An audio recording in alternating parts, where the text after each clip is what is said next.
Créé en 1882 au Japon par Jigoro Kano, le judo apparaît en France pour la première fois que dans les années 30. Pourtant, la première fois que le grand public entend parler du judo, c'est en 1911, avec le livre Manuel de Jujutsu de l'école Kano à Tokyo, écrit par Yokohama Sakujiro et Oshima Heisuke, puis traduit par Yves Le Prieur, officier de marine et inventeur français, pionnier entre autres dans l'armement aéronaval, l'aviation, la plongée sous-marine, le cinéma.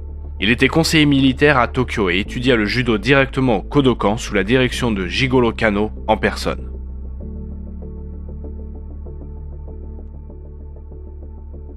Mais durant cette époque, c'est le jujutsu qui se développe timidement en France et Grenier ouvre une salle de lutte et de jujutsu en 1904.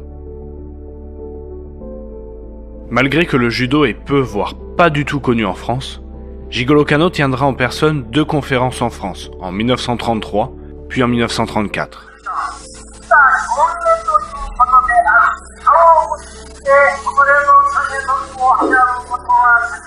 Dans la foule de sa première conférence en France se trouve Moshe Feldenkrais, ingénieur et chercheur, passionné d'arts martiaux, pratiquant de jujutsu. Après la conférence, fasciné par le discours de Kano Sensei, il décida de se présenter à lui avec son livre qu'il a écrit sur le jujutsu. Intrigué, le fondateur du judo demanda à Moshe de venir avec lui à l'hôtel maçonné où il loge. Moshe y découvre un monde nouveau, celui du judo. Kano Sensei a installé des tatamis dans une des salles de l'hôtel et quelques japonais qui ont suivi le fondateur s'y entraînent, dont parmi eux Shuichi Nakaoka, qui deviendra plus tard le plus jeune 10e dan et le 3e à recevoir ce titre des mains de Jigoro Kano. Kano Sensei étudie l'ouvrage de Feldenkrais et lui conseille quelques modifications et rectifie plusieurs erreurs, mais emporte tout de même l'ouvrage au Japon. En juillet 1934, de retour en France pour sa seconde conférence, Jigoro Kano y retrouve Moshe Feldenkrais qui l'encourage à publier son livre sur le jujutsu.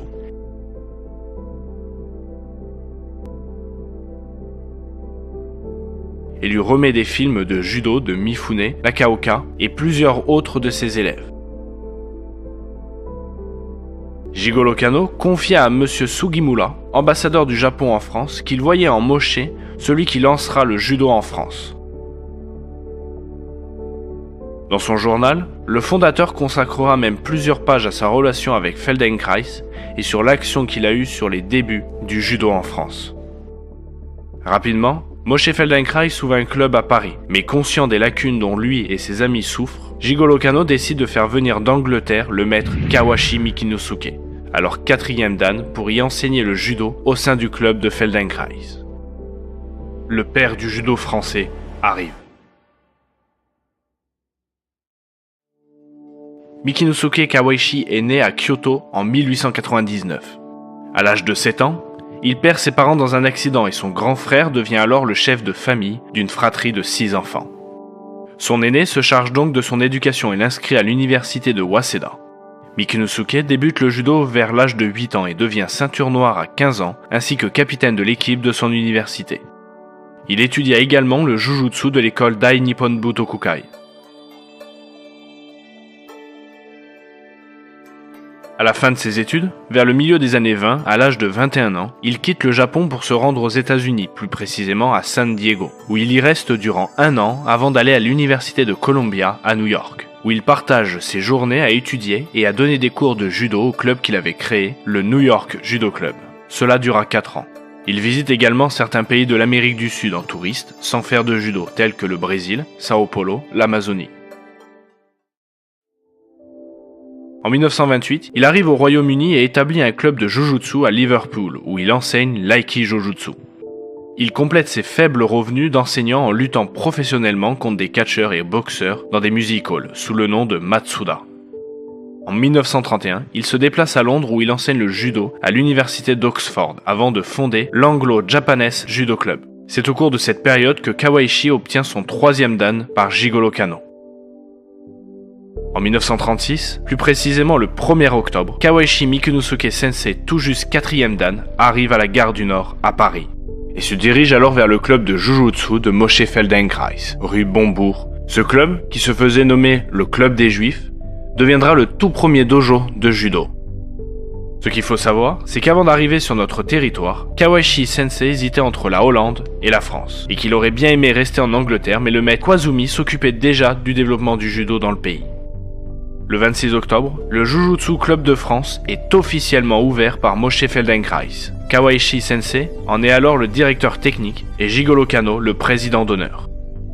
En tant que judoka efficace, Mikinusuke Kawashi arrive rapidement à avoir un certain nombre d'élèves, mais il enseigne le judo à la japonaise. Et certains le jugent alors trop autoritaire et l'aspect dur de la méthodologie japonaise déplaît à certains.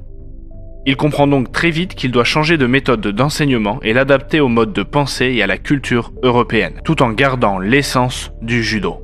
Il met donc en place un nouveau système de grades en y rajoutant des ceintures intermédiaires de couleur entre la blanche et la noire, ainsi qu'un programme d'enseignement bien spécifique. Le principe des ceintures de couleur est semblable à celui élaboré par Gunjin Goizumi, père du judo britannique. Art qu'il implanta en Angleterre dès 1918. Malheureusement, il se suicidera en 1965, suite à sa déception du comportement de la communauté du judo. Ce drame permet de voir que si l'enseignement à la japonaise peut perturber l'occidental, le comportement de l'occidental, lui, peut perturber le japonais.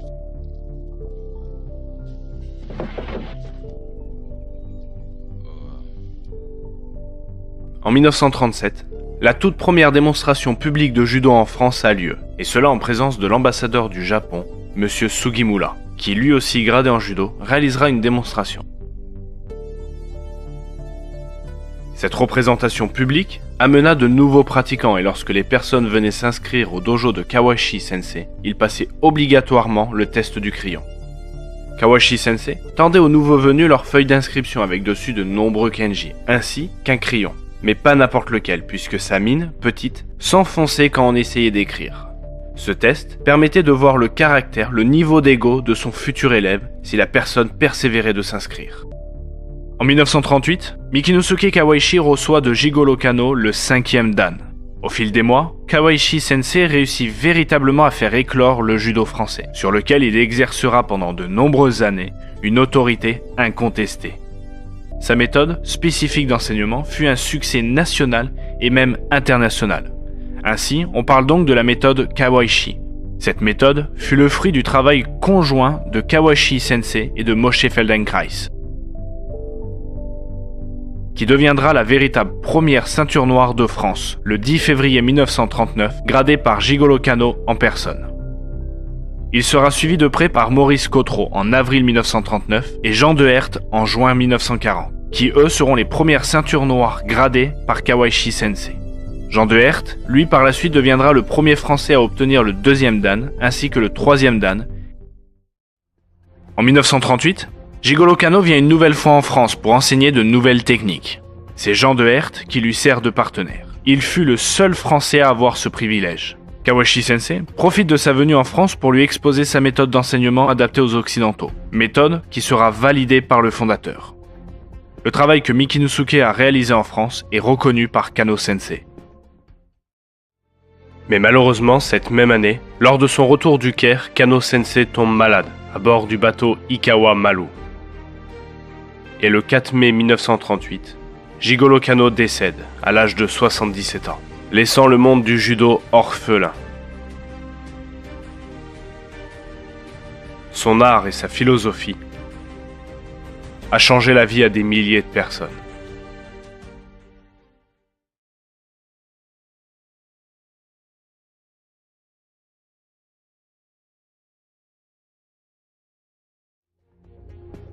En 1942, le Jujutsu Club de France, dojo où enseigne Mikinusuke Sensei, déménage au 10 bis rue de Saumenard. Et le 30 mai 1943 a lieu le premier championnat de France de judo, dont Jean de Herth sortira vainqueur devant plus de 3000 spectateurs.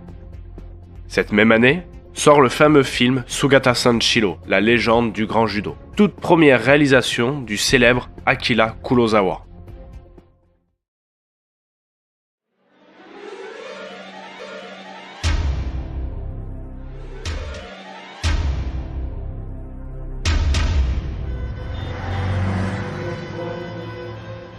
Paris est couvert d'emblèmes nazis.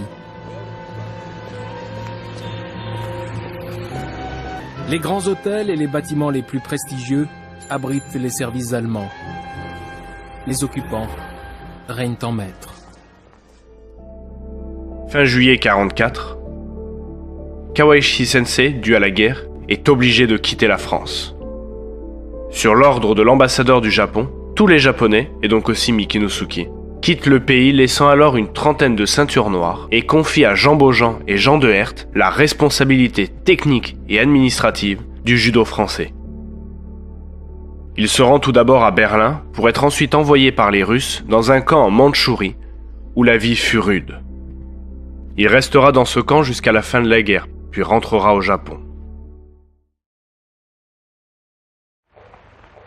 Paris outragé, Paris brisé, Paris martyrisé, mais Paris libéré. Des milliers de Parisiens envahissent les rues de la capitale. Avec un enthousiasme indescriptible, ils acclament les soldats français et américains. Après 4 longues années d'occupation, Paris est enfin libre. La guerre remportée, la vie peut alors reprendre peu à peu son rythme habituel malgré les marques de la guerre. Quelques plaques sur les murs marquent seulement les souvenirs que tous n'oublieront pas. Le reste est redevenu normal. Dans un Paris qui a retrouvé sa vie de tous les jours et sa vie de tous les étés. Et donc, malgré son absence, le judo continue d'évoluer. Les ceintures noires de Kawaishi Sensei deviennent progressivement à leur tour enseignants de judo. Le nombre de pratiquants augmente, ainsi que la popularité de cet art. Lui qui était méconnu il y a encore quelque temps, est connu de tous. Ma femme fait du judo, je l'ai toujours sur le dos, cet ange de... Pour éviter ceci, apprenez à vous débarrasser du gêneur par quelques prises faciles de judo. Si le monsieur vous attaque par derrière, prenez-le gentiment par la taille et basculez-le en avant. Elle m'envoie au tapis, je ne peux plus dire un mot, depuis que ma femme fait du judo. Le 5 décembre 1946, la Fédération française de judo et de jujutsu voit le jour, avec comme président Paul Bonnet-Maury. La France devient alors le premier pays à regrouper les pratiquants de judo dans une seule organisation officielle, reconnue par tous. Puis, en 1947, à l'appel de Jean de Herth, une trentaine de ceintures noires se réunissent au Jujutsu Club de France et décident ensemble de donner vie officiellement et légalement au Collège des Ceintures Noires, fondé par Kawaishi Sensei quelque temps avant son départ durant la guerre. Selon sa méthode d'enseignement, Mikinusuke Sensei ne donne pas plus de précisions sur l'utilité de ce regroupement, à part de préserver le judo. Seul ce collège peut être capable d'assurer l'essor de l'esprit judo tel que Kawaishi Sensei l'a transmis. Ce collège des ceintures noires, avec l'esprit du judo, va permettre de créer des liens solides entre les pionniers de la discipline. Unis par la même passion, ces ceintures noires se donnent l'obligation de se réunir régulièrement pour parfaire leur technique. L'esprit d'unité entre ceintures noires, entre pionniers, grandit, se renforce, à tel point que Jean de Herth lance l'idée qu'un symbole devrait voir le jour pour que tous les gradés puissent se le faire tatouer sur le poignet. Mais l'idée sera abandonnée car nombreux sont ceux qui trouvent cela mal placé après la guerre et les tatouages des camps de concentration. Devenir ceinture noire et adhérer à ce collège, et pouvoir ainsi participer à des entraînements spéciaux, devient l'espoir de toutes les ceintures marron. Pour certains, les années 47-50 sont l'âge d'or du judo français. Mais malheureusement, au fil des mois, une divergence d'opinion voit le jour et crée une division au sein du prestigieux collège des ceintures noires. D'un côté, il y a ceux qui considèrent le judo comme un art, une discipline pour forger et développer le corps et l'esprit.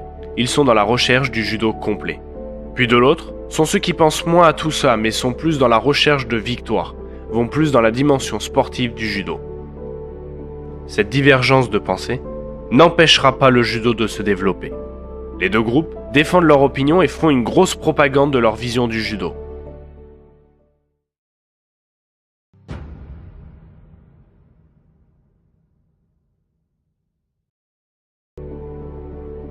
Après avoir passé quelque temps au Japon, gradé 7e dan, Kawaishi Sensei revient alors en France pour continuer à enseigner le judo et arrive en bateau, le paquebot André Lebon, sur les quais de Marseille le 30 novembre 1948, où nombreux de ses élèves sont présents pour l'accueillir. Kawaishi Sensei est alors accompagné de sa femme et de leur premier enfant, Norikazu, né pendant le voyage en bateau qui a duré un bon mois. Norikazu aura par la suite une sœur, Mieiko, qui ne pratiquera jamais le judo, puis un frère, Hieiji, qui lui pratiquait un peu. Seul Norikazu, débutant le judo en 1956, marchera dans les pas de son père et n'aura le droit à aucun régime de faveur de la part de Kawashi Sensei. Il prendra complètement la succession de son père en 1966. Maître Kawashi ainsi que sa famille restera quelques jours à Marseille, et le 5 décembre, un grand gala de judo est organisé au cours duquel Kawashi Sensei effectue une démonstration qui impressionnera bon nombre de spectateurs. Il réalise cette démonstration avec comme partenaire Jean de Herth. Il débute celle-ci en démontrant des techniques de défense contre sabre. L'assistance fut frappée par la précision des gestes de Kawashi Sensei, du timing de ses esquives malgré la vitesse des frappes au sabre de Herth. Il continua sa démonstration en présentant les grands points de pression du corps humain, ainsi que des techniques de kiai lors de projections, mais également une démonstration de kiai à distance. On peut alors constater l'étendue de la vision de Kawashi Sensei sur le judo. En décembre de cette même année 48, Henri Play, grand nom des arts martiaux français, pionnier du karaté en France et en Europe, publie l'annuaire du judo, où il recense tous les clubs et licenciés de France et le publie à ses frais.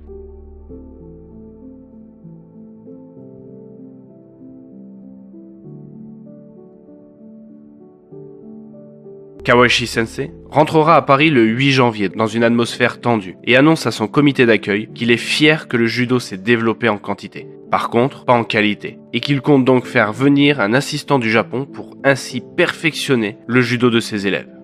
Au fil des mois, le judo français grandit de plus en plus, et cela partout en France.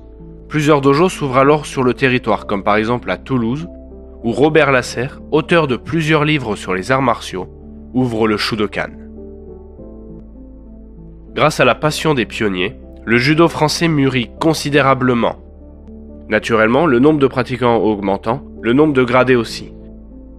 Et le 23 janvier 1949, le chiffre symbolique des 100 ceintures noires est atteint.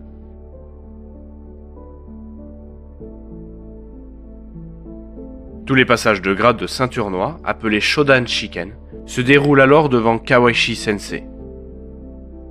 Cette même année, un grand festival, le festival Kawashi, a lieu, et où le père du judo français réalisera plusieurs démonstrations, et une série de combats aura lieu.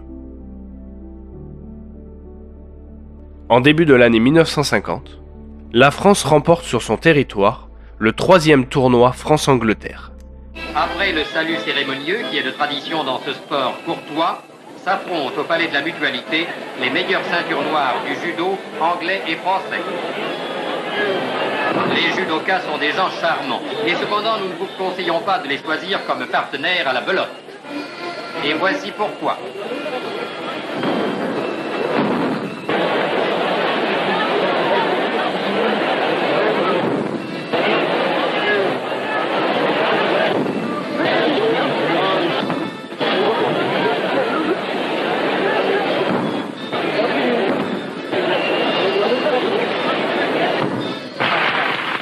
Après cette méchante partie, les Français sont déclarés vainqueurs par ceux qui se sont sagement contentés de marquer les points. Puis, le 6 et 7 mai, au Palais de la Mutualité à Paris, Kawashi Sensei organise la première compétition féminine, compétition autorisée aux femmes à partir de la ceinture orange. Même si cela déplaît à certains enseignants et ne fait que grandir le fossé entre pratiquants, la compétition où toutes les techniques sont autorisées, y compris les étranglements, sera remportée par Susanna Gisson, ceinture bleue à ce moment-là. Son adversaire, Janine Levanier, ceinture marron, deviendra la première française ceinture noire en avril 1951. Suivie après par Susanna Gisson en 1952. Sûrement trop avant-gardiste pour plaire, les compétitions féminines ne sont pas renouvelées. Il faudra attendre plus de 23 ans pour que cela soit renouvelé.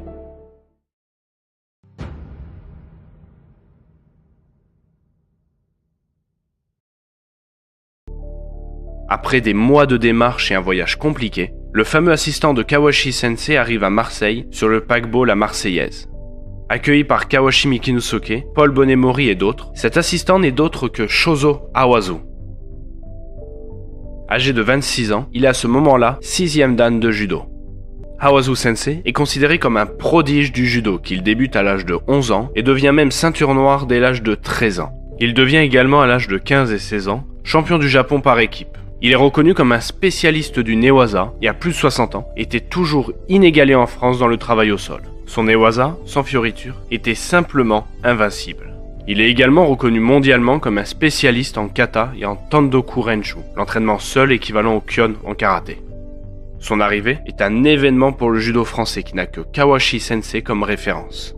Dès le lendemain, Hawazu Sensei dut démontrer ses capacités lors d'un grand gala en affrontant 14 adversaires à la suite, tous ceinture noire. Il bat les 11 premiers en 5 minutes 30 et sûrement dû à son voyage éprouvant, se laisse surprendre par son 12e adversaire, Serge Houdard.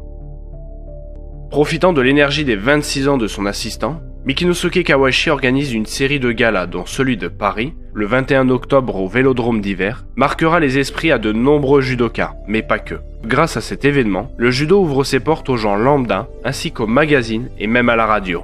Durant ce gala, Hawazu dut affronter tous les grands noms du judo français et fera match nul contre De Herth. Grâce à Hawazu Sensei, toujours sous la direction de Kawashi Sensei, le judo français put progresser, s'améliorer. Kawashi Sensei envoya même Shozo Hawazu en Allemagne pour relancer le judo allemand, topé par les Américains à la fin de la guerre.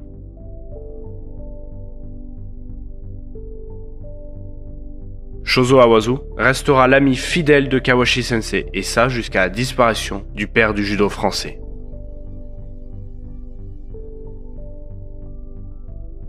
Maître Hawazu était attaché à l'aspect philosophique du judo. Il aimait enseigner la paix, le respect, l'honneur, le partage, l'entraide. Il fait donc partie de ceux qui sont à l'origine du code moral du judo. Se tenant en dehors des querelles, des discordes et ne pensant qu'au judo et à son enseignement, Hawazu Sensei devint ainsi un mentor, l'ami de tous, des pratiquants de petits dojos aux grands noms internationaux. Certains le considèrent comme l'âme du judo français. Son enseignement de qualité s'avère rapidement indispensable et complémentaire à celui du maître Mikinosuke. Du point de vue du judo sportif, Hawazu Sensei fut entraîneur national durant de nombreuses années et a apporté beaucoup aux équipes de France. Maître Hawazu est une pièce maîtresse du développement du judo en France, et certains le considèrent même comme l'âme du judo français. En 1999, il reçoit la médaille de chevalier de la Légion d'honneur. Il est également décoré de l'ordre du Soleil levant par l'empereur du Japon. Shozo Hawazu enseigna jusqu'à l'âge de 91 ans. Et il nous quitta le 17 mars 2016, à la veille de son 96e anniversaire.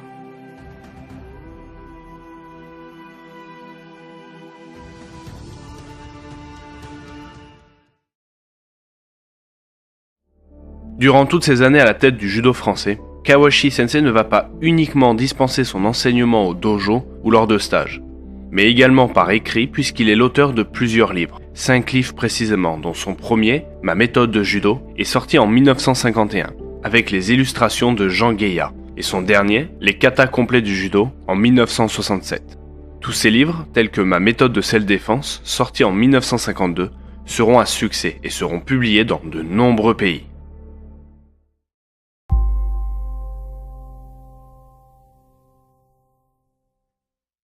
Avec la création de la Fédération internationale de judo pendant l'année 1951, le judo français continue de prendre de l'ampleur, et lors du premier championnat d'Europe en décembre 1951, devant Rissei Kano, le fils du fondateur, la France démontre sa supériorité technique en dominant tous les pays et remportant ainsi tous les titres. Ce jour-là, le champion japonais de judo, Toshiro Daigo, 6e dan, est présent et affronte les meilleurs judokas européens où il les battra tous jusqu'à son combat face à Jean de Herth, où il fera match nul. Lors de ce championnat, Jean de Herth est sacré champion toute catégorie et nommé 4e dan par Rissei Kano en personne.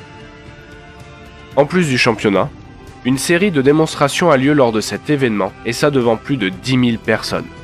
Kawashi Sensei et Hawazu Sensei réalisent donc une démonstration ainsi que 2 autres grands noms des arts martiaux français. Minoru Mochizuki, fondateur du Yosekan,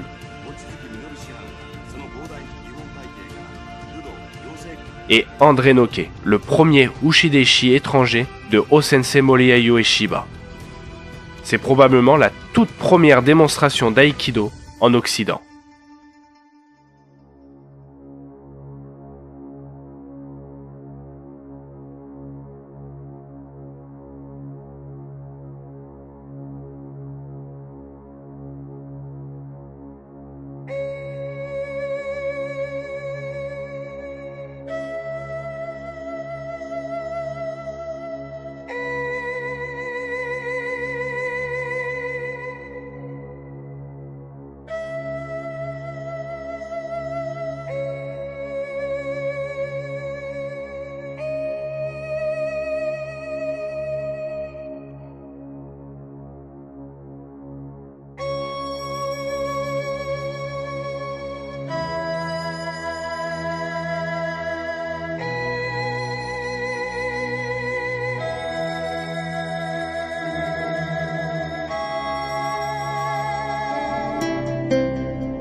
Kawaishi démontre alors l'efficacité de sa méthode et Paris devient la capitale du judo européen. Malgré cet essor du judo, le nombre de dojos et donc d'enseignants en judo, Kawaishi Michinosuke garde les rênes. Le judo français est son enfant et il entend l'élever à sa manière. C'est bien plus que le judo qui se développe alors en France, mais véritablement la méthode Kawaishi, avec son programme précis, des termes techniques propres à sa méthode. Kawashi Sensei, pour permettre aux Français de mieux apprendre et assimiler le judo, restructura sa pédagogie. Et ainsi, en plus d'avoir créé les ceintures de couleur, il crée ses propres termes pour les techniques. Et sa méthode se compose donc de 15 lancers de jambes, 15 de hanches, 6 lancers d'épaule, 7 de bras, mais également 15 soutemi, 17 immobilisations, 25 étranglements, 25 clés de bras, 9 de jambes et 6 clés de cou. Mais comme nous avons pu le constater avec son légendaire test du crayon lors de l'inscription, Kawashi Sensei avait un enseignement riche et profond, et donc en plus de travailler le mental, il enseignait aussi les méthodes de Kuatsu, les Kyusho, en plus du travail du Kiai. Tout cela a malheureusement disparu de la plupart des dojos de judo. On a parlé du Kuatsu, des méthodes de réanimation, il y a aussi des méthodes pour donner la mort, sans trace, avec juste des attouchements. Il y a aussi le fameux Kiai, dont beaucoup même de judokas disent que ça n'existe pas, mais je suis bien placé pour savoir que ça existe. Et le judo développe certaines qualités chez l'individu que peu de sports, à mon avis, peuvent développer. Sa méthode est donc un succès en France, mais pas que. La réputation de la méthode Kawashi dépasse les frontières, et alors des gradés en vacances, des judokas militaires, des judokas fonctionnaires travaillant à l'étranger, ou bien carrément des élèves envoyés par Kawashi Sensei vont implanter en Afrique, Europe de l'Est, Espagne, Italie, ou même en Indochine, Canada, Amérique centrale, la méthode Kawashi où ils sont tous conquis. La méthode Kawashi est à son apogée, mais cela va rapidement changer.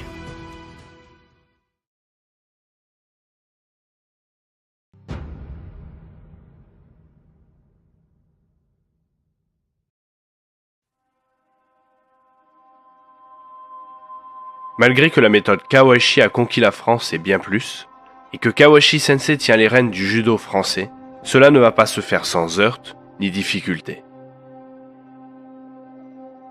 Sa forme de corps, sa pédagogie, son côté autoritaire, ainsi que sa vision propre du judo, qui pour certains s'éloignait du judo de la source, le judo de Kawashi commence à déplaire à certains et progressivement le maître commence à perdre les rênes de son judo. À la fin des années 50, tout comme le Kodokan, les judokas français se tournent de plus en plus vers le côté sportif et certaines techniques sont alors enlevées du programme technique. Cependant, Kawashi Sensei ne s'occupe pas de cette évolution et continue à enseigner à sa manière, et donc à enseigner un judo complet avec beaucoup de ces techniques dites interdites, ce qui lui attire pas mal de critiques. La technique, les grades, l'enseignement, puis la personnalité de Kawashi Sensei vont faire l'objet de plus en plus de discordes, de disputes, tout ça souvent accompagné de rancœurs personnelles et de guerres d'ego. Le judo français se divise de manière irréversible. L'ère Kawashi perd de sa flamme. Mais cela a réellement commencé quelque temps plus tôt, durant même l'ère Kawashi, puisqu'en novembre 1951, dans une époque où la méthode Kawashi domine toute l'Europe, le Kodokan décide d'envoyer un autre expert japonais en France, qui va ébranler l'empire de Kawashi. Cet expert n'est d'autre que Ishiro Abe, 6e dan, qui arrive alors en France, plus précisément à Toulouse, au Shudokan. Sa façon de pratiquer et d'enseigner va bouleverser la vision du judo de beaucoup de pionniers français, et formera par la suite de nombreux professeurs réputés. Il renforce le mouvement du judo français d'aller vers le style Kodokan et non Kawashi. En 1953, il quitte Toulouse pour la Belgique, mais continuera à venir en France, principalement à Paris pour dispenser son enseignement. Actuellement, il est l'un des 3 10e dan japonais encore vivants, avec Daigo Sensei et Osawa Sensei. En janvier 1952, un événement va mettre fin au règne de Kawashi Michinosuke. Kawashi Sensei demande pour des raisons qui restent floues, la radiation de Jean Beaujean. Un désaccord financier les avait opposés, semble-t-il, quelque temps avant, et de Georges Duchesne. Mais une forte majorité, ainsi que l'Assemblée générale, refuse la demande du père du judo. Suite à ça, Kawashi Sensei quitte le collège des ceintures noires.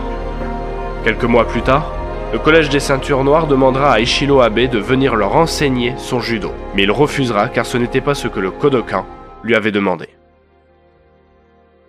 Mis alors de plus en plus à l'écart par la fédération de judo, Kawashi Sensei vivra de la pension que lui verse la fédération, ainsi que des cours qu'il dispense dans son club à Blanqui. Mais progressivement, la fédération stoppe le versement de la pension. Suite à ça, il annonce en avril 1961 qu'il prend son entière indépendance et qu'il crée l'Académie Kawashi de judo. Il précisa que dans son académie, seule sa méthode sera enseignée, sans s'occuper de l'évolution du judo par le Kodokan. Mais malheureusement, sa méthode n'était plus ce que le public recherchait, et le nombre d'élèves devient de plus en plus petit. En octobre 1961, lors des championnats du monde de judo se déroulant à Paris, Kawashi Sensei, tellement oublié, est présent à ce championnat, mais dans les gradins comme toute personne lambda. Des protestations se levèrent alors de la part de ses élèves fidèles. En effet, il trouve cela honteux vis-à-vis à tout ce qu'il a réalisé pour cette discipline, qu'il ait dû payer sa place et qu'il soit placé dans les gradins. Ce jour-là, et malgré la présence de Risei Kano, le fils du fondateur, certains voulaient montrer leur reconnaissance face à Kawashi Sensei, face à leur maître. Et lorsqu'on annonça que Kawashi Mikinosuke était présent, ce fut un véritable tonnerre d'applaudissements qu'il reçut. Mais malgré ce beau moment de reconnaissance, Kawashi Sensei ne retrouvera plus la reconnaissance qu'il avait auparavant. Ce fut sa dernière apparition dans un grand événement du judo. L'âge d'or du judo Kawashi est terminé. L'année suivante, il doit quitter son dojo puisque le bâtiment est démoli pour la construction d'un dispensaire. Les dernières années de Kawashi Sensei furent donc malheureusement compliquées entre la maladie et l'indifférence de la quasi-totalité de ses enfants du judo, qu'il avait formés et qui l'ont vite oublié. Les concernant, le maître Kawashi aurait simplement dit d'eux « mauvais mental ». Mais heureusement, un petit noyau d'élèves proches restera fidèle à leur maître. Henri Play, par exemple, par le biais de Judo International pour le soutenir, continuera d'éditer ses différents ouvrages. En 1964, l'association des élèves et amis de Maître Kawashi est officiellement déclarée. Il confiera aux membres de cette association son désir de retourner dans son pays natal avec sa famille. Mais la maladie l'empêchera de réaliser son dernier souhait. Sensei Kawashi Mikinosuke meurt le 30 janvier 1969 et reçoit le titre de 10e dan posthume. Il repose au cimetière du Plessis-Robinson. Oublié ou écarté par de nombreux pratiquants, certains heureusement ne l'oublient pas, et chaque 30 janvier depuis sa disparition, un petit groupe se retrouve sur la tombe de ce maître incontournable. Un saké est même produit en son hommage, le saké Kawashi Judo Junmai. Au Japon, à Himeji plus précisément, dans le centre du judo de la ville se trouve une exposition dédiée à cet art et une partie est consacrée au père du judo français et à sa méthode.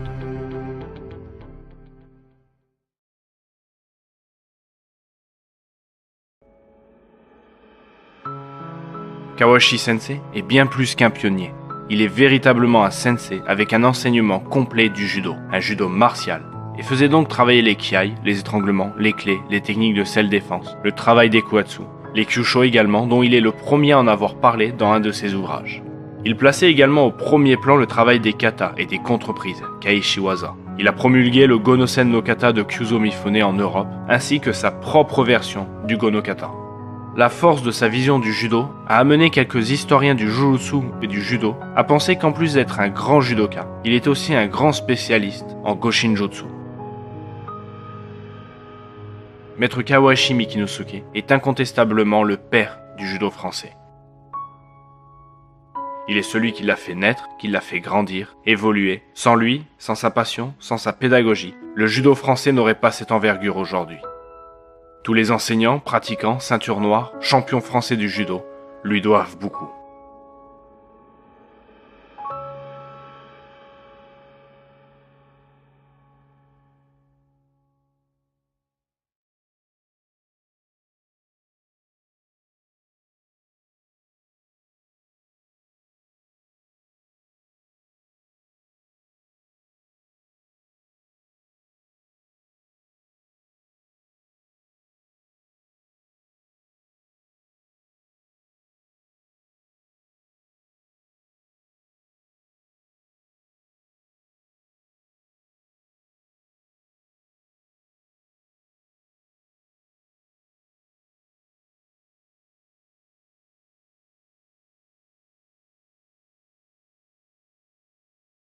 Cette vidéo, en plus d'être un hommage, est également réalisée pour que le maître Kawaishi Mikinosuke ne soit jamais oublié.